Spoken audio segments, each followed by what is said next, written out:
السلام علیکم، میں آپ کا میزبان سمیع ابراہیم اور آپ دیکھ رہے ہیں ہمارا یوٹیوب چینل۔ بڑی اہم ایک ایشو ہے جس پر آج آپ سے گفتگو کروں گا، آپ سے بات کروں گا، اور وہ ہے ایک آئینی بحران جو پاکستان کے سب سے بڑے صوبے پنجاب میں جو اس وقت صورتحال درپیش ہے۔ کون سے آئین کے تحت حکومت ہے، کون حکومت کر رہا ہے، اور یہ جو آئینی بحران ہے اس کے بعد جو کچھ سامنے نکلے گا کیا وہ لیجیٹمیٹ ہوگا؟ بہت بڑا یہ معاملہ ہے۔ اور اس کے علاوہ ایک جو فراڈ کی سیاست ہو رہی ہے مرکز کے لیول پر، اس پر بھی بات کریں گے آپ سے کہ کس طریقے سے جو اہم عہدے ہیں ان پر اپنی مرضی کے لوگ تعینات کرنے کے لیے یہ جو حکومت کا جو اتحاد ہے یہ اپوزیشن بھی اپنے پاس رکھنا چاہتی ہے اور حکومت بھی اپنے پاس رکھنا چاہتی ہے۔ اور پھر تھوڑا ذکر آج توشہ خانے کا بھی کریں گے جس میں عمران خان پر الزام لگائے گئے، لیکن جو حقائق ہیں ہمارے پاس، اگر پچھلے 35 سال کی تحقیقات کی جائیں کہ وزرائے اعظم اور صدور نے کیا کچھ لیا، تو بڑے بڑے جو پردہ نشین ہیں ان کا پول کھل جائے گا، بے نقاب ہو جائیں گے۔ اس میں مریم صاحبہ شامل ہیں، اس میں نواز شریف صاحب شامل ہیں، اس میں بہت سارے لوگ شامل ہیں۔ تو 35 سال کا اگر ریکارڈ کھلے تو بہت ہی سستے داموں جو صدارتی تحائف تھے وہ یہ سب لوگ حاصل کرتے رہے۔ اور عمران خان نے تو 50% پیسہ ادا کیا، کیونکہ عمران خان نے توشہ خانے سے چیزیں لینے کے لیے جو پے کی جاتی تھی اماؤنٹ، اس میں اس کو 15% سے بڑھا کر 50% کر دیا تھا۔ یہ سارے آج کے میرے موضوعات ہیں جس پر میں آپ سے بات کروں گا، لیکن سب سے پہلے پنجاب کی بات کر لیتے ہیں۔ پنجاب کی آئینی صورتحال، وہاں پر جو کرائسس ہے، آپ کو تھوڑا سا اندازہ ہوگا کہ 6 تاریخ کو ڈپٹی اسپیکر کے خلاف تحریک عدم اعتماد آتی ہے، 7 دنوں کے اندر اندر اس کا فیصلہ ہونا ہے، اور آج 18 تاریخ ہے۔ اسی طرح جو اسپیکر ہیں ان کے خلاف 7 تاریخ کو تحریک عدم اعتماد آتی ہے، اور وہ بھی 7 دنوں میں اس کا فیصلہ ہونا ہے، اور آج 18 تاریخ ہے۔ کچھ پتہ ہی نہیں ووٹنگ کب ہونی ہے، کیسے ہونی ہے۔ پھر جو وزیر اعلیٰ ہیں پنجاب کے عثمان بزدار صاحب، انہوں نے جو استعفیٰ دیا وہ وزیر اعظم کے نام تھا، جبکہ جو آئین کہتا ہے، جو قانون کہتا ہے، اس کے تحت آرٹیکل 130 کی جو ذیلی شق نمبر 8 ہے وہ یہ کہتی ہے کہ جو وزیر اعلیٰ ہیں وہ گورنر کو اپنے دستخطوں کے ساتھ استعفیٰ دیں گے، استعفے کے کاغذ دیں گے، تو پھر وہ استعفیٰ قبول ہوگا۔ تو جو پچھلے گورنر تھے انہوں نے جو استعفیٰ قبول کیا اس کی آئینی حیثیت کیا ہے؟ موجودہ گورنر عمر سرفراز چیمہ نے ایڈوکیٹ جنرل سے اس حوالے سے رائے مانگی ہے، اور قانون اور آئین کے مطابق وہ یہی رائے دے سکتے ہیں کہ جناب وہ جو استعفیٰ تھا وہ معلق ہے، اس پر عمل درآمد نہیں ہو سکتا، اس لیے کہ وہ آئین اور قانون کے مطابق نہیں تھا۔ تو پنجاب میں پھر اس وقت جو شہباز شریف صاحب یہ دعویٰ کرتے ہیں کہ میں الیکٹ ہو گیا ہوں، لاہور ہائی کورٹ کا حکم یہ تھا کہ تمام ممبران کی ایکسیس جو ہے وہ ہاؤس تک پوری بنائی جائے اور اس کو وہاں تک رکھا جائے، پورے ہر ایک کو جانے کی اجازت دی جائے، لیکن وہاں پر تو ہاؤس کے اندر سے لوگوں کو اغوا کر کے لے جایا گیا، ممبران کو اٹھایا گیا، اور اب وہاں سے جو دوسرے شہر کے مختلف حصوں سے ممبران اسمبلی کو اغوا کیا جا رہا ہے۔ تو یہ جو آئینی سچویشن ہے یہ کیا کسی کو نظر نہیں آ رہی؟ اور جس آئین کا ہم ذکر کرتے ہیں جو پاکستان کو چلا رہا ہے، جس کے تحت چلایا جا رہا ہے، وہ کون سا آئین ہے؟ پھر اس میں آپ یہ دیکھیں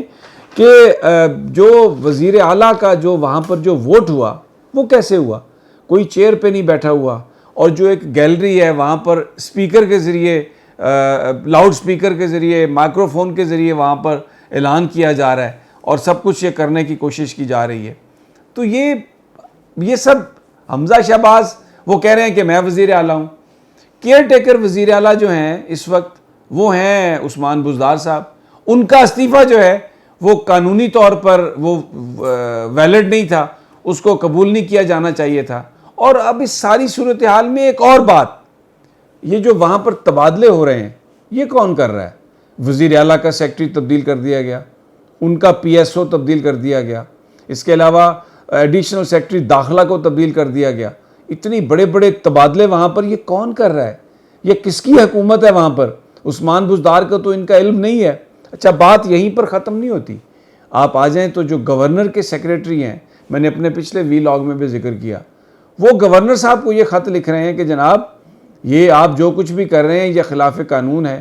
اور جو سیکریٹری صوبائی اسمبلی کی جو رپورٹ ہے وہ غلط ہے۔ بھائی آپ نے، ایک بڑا سوال ہے، کیا آپ نے کوئی تحقیقات کروائیں اس کی؟ سیکٹری کی جو اسمبلی سیکٹری کی جو رپورٹ ہے، جو سیکٹری ٹو گورنر ہے، وہ کیسے اس کو کہہ سکتا ہے کہ وہ غلط ہے؟ اس کی کیا لیجٹمیسی ہے؟ کیا اس کو اس بات کا استحقاق حاصل ہے کہ وہ یہ بات کرے؟ ایک سب سے بڑا صوبہ پاکستان کا، لیکن ایک مذاق بن کے رہ گیا ہے، اور جس آئین کا ہم ذکر کرتے ہیں اس آئین کا بھرکس نکال دیا گیا ہے، لیکن کسی کو نظر نہیں آ رہا، کوئی اس کا نوٹس نہیں لے رہا۔ یہ معاملہ کہاں پر جا کر ختم ہوگا؟ یہ جو حکومت بننے جا رہی ہے، بنانے کی جو کوشش کی جا رہی ہے، وہ اس کا مستقبل اور اس کی آئینی قانونی حیثیت کیا ہوگی؟ ایک وزیر اعلیٰ کا استعفیٰ قبول نہیں ہو سکتا اس لیے کہ وہ آئینی اور قانونی طور پر جہاں جانا تھا وہاں نہیں گیا،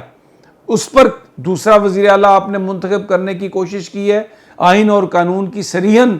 خلاف ورزی کر کے۔ اسپیکر، ڈپٹی اسپیکر کے خلاف جو عدم اعتماد ہے، ان کے فیوچر کا ہی نہیں پتا، وہ جو آئینی جو مدت ہے وہ گزر چکی ہے، وہ دن پاس ہو چکے ہیں۔ تو یہ جو اتنا بڑا بحران ہے، ایک کانسٹیٹیوشنل کرائسس ہے، اس میں عدالتیں خاموش ہیں۔ وہ ادارے جنہوں نے پاکستانی آئین کے قسم کھائی ہے اس کے تحفظ کی، وہ خاموش ہیں۔ ایک ایسی عجیب صورتحال ہے کہ محب وطن جو پاکستانی ہیں، سب کے سب وہ پریشان ہیں کہ آگے جا کے جو اس سے نکلے گا وہ کیا ہوگا۔ آ جاتے ہیں اب دوسرے ایشو کی طرف، توشہ خانہ۔